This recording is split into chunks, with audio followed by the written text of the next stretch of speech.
ಈ ವಿಂಟ್ರಿಗೆ ಒಂದು ಕೋಲ್ಡ್ ಆದಾಗ ನಾವು ಈ ಥರ ಒಂದು ಟೀನ ಮಾಡ್ಕೊಂಡು ಕುಡಿಬೇಕು. ಬಹಳ ಚೆನ್ನಾಗಿರುತ್ತೆ. ಬಹಳ ಸಿಂಪಲ್ ಆ್ಯಂಡ್ ಈಸಿ. ಮನೇಲಿರುವ ವಸ್ತುಗಳನ್ನ ನೀವು ಬಳಕೆ ಮಾಡಿಕೊಂಡು ಮಾಡೋದು. ಟೀ ಮಾಡುವ ಪಾತ್ರೆಯಲ್ಲಿ ಅರ್ಧ ಪಾತ್ರೆ ನೀರು ಹಾಕ್ಕೊಂಡಿದ್ದೀನಿ, ಕಾಯಿಸ್ಕೊಳ್ತಾ ಇದ್ದೀನಿ. ಅದಕ್ಕೆ ಒಂದು 3 ಇಂಚಷ್ಟು ಶುಂಠಿನ ಜಜ್ಜಿಟ್ಕೊಂಡಿರೋದು ಮತ್ತು ಸೋಂಪನ್ನು 1 ಸ್ಪೂನಷ್ಟು ಹಾಕ್ಕೊಂಡಿದ್ದೀನಿ. 4 ಇಂಚಷ್ಟು ಚಕ್ಕೆಯನ್ನು ಹಾಕ್ಕೊಂಡಿದ್ದೀನಿ ಮತ್ತು ಧನಿಯಾ ಮುಷ್ಟಿಯಷ್ಟು ತೊಗೊಂಡೆ, ಅದನ್ನು ಹಾಕ್ಕೊಂಡಿದ್ದೀನಿ. ನೀರು ಕಾಯಿಸ್ಕೊಳ್ತಾ ಇದ್ದೀನಿ ಚೆನ್ನಾಗಿ.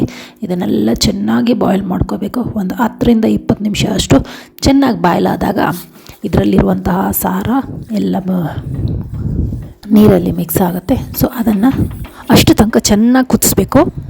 ಅರ್ಧ ಪಾತ್ರೆ ಇಟ್ಟಿದ್ದೀವಿ. ಸೊ ಅರ್ಧ ಪಾತ್ರೆಯಿಂದ 1/4 ಪಾತ್ರೆ ತನಕ ಬರಬೇಕು. ಸೊ ಅಷ್ಟು ತನಕ ಕುದಿಸ್ಬೇಕು. ಸೊ ಇದು ಕುದೀತಾ ಇದೆ, ಚೆನ್ನಾಗಿ ಕುದೀತಾ ಇದೆ. ಒಳ್ಳೆ ಸ್ಮೆಲ್ ಬರುತ್ತೆ. ಶುಂಠಿದಂತೂ ಅಷ್ಟೇ ಚೆನ್ನಾಗಿರುತ್ತೆ ಫ್ಲೇವರು. ಬೆಲ್ಲ ಹಾಕ್ಕೊಂಡಿದ್ದೀನಿ. ಬೆಲ್ಲ ಬಂದ್ಬಿಟ್ಟು ಒಂದು ಗೋಳಿ ಸೈಜಷ್ಟು ಹಾಕ್ಕೊಂಡಿದ್ದೆ, ಸಣ್ಣದ್ದು. ಸೊ ಅದು ನಿಮಗೆ ಎಷ್ಟು ಬೇಕಂತ ನೋಡಿಕೊಂಡು ಹಾಕ್ಕೊಳ್ಳಿ. ಮತ್ತು ಏಲಕ್ಕಿ ಪುಡಿ ಇದೆಲ್ಲ, ಏಲಕ್ಕಿ ಪುಡಿ ಒಂದು ಅರ್ಧ ಟೀ ಸ್ಪೂನಷ್ಟು ಹಾಕ್ಕೊಂಡಿದ್ದೀನಿ. ಅರ್ಧ ಟೀ ಸ್ಪೂನಷ್ಟು ಏಲಕ್ಕಿ ಪುಡಿ ಹಾಕ್ಕೊಂಡು ಚೆನ್ನಾಗಿ ಕುದಿಸ್ತಾ ಇದ್ದೀನಿ. ಮತ್ತು ಕುದ್ದಾದಮೇಲೆ ಇದಕ್ಕೆ 1 ಸ್ಪೂನ್ ತೊಗೊಂಡು ಚೆನ್ನಾಗಿ ಇದನ್ನು ಕಲಿಸ್ಕೋಬೇಕು. ಕಲಿಸಿದಷ್ಟು ನಮಗೆ ಮಿಕ್ಸ್ ಆಗ್ತಾ ಇದ್ದಷ್ಟು ಗಟ್ಟಿ ಬರುತ್ತೆ ಮತ್ತು ಇದೆಲ್ಲ ಚೆನ್ನಾಗಿ ಕುದಿಲಿಕ್ಕೆ ಸ್ಟಾರ್ಟ್ ಆಗುತ್ತೆ. ಸೊ ಇದರಲ್ಲಿ ಇರೋ ಸಾರ ಎಲ್ಲ ಎಳ್ಕೋಬೇಕು. ಅಷ್ಟು ತನಕ ಚೆನ್ನಾಗಿ ಕುದಿಬೇಕು.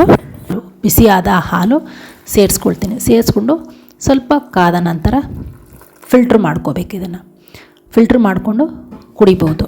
ಸೊ ಫಿಲ್ಟ್ರ್ ಮಾಡಿಕೊಂಡು ಬಿಸಿ ಬಿಸಿ ಇದ್ದಾಗಲೇ ಕುಡಿದ್ರೆ ತುಂಬ ಚೆನ್ನಾಗಿರುತ್ತೆ. ಮತ್ತು ಮತ್ತೆ ಮತ್ತೆ ಕುಡಿಬೇಕು ಅನಿಸುತ್ತೆ. ಕೋಲ್ಡು ಇರೋರಿಗೆ, ಡ್ರೈ ಕಾಫ್ ಇರೋರಿಗಂತೂ ತುಂಬಾ ಒಂದು ಒಳ್ಳೆಯ ರಾಮಬಾಣ ಔಷಧಿ ಇದು.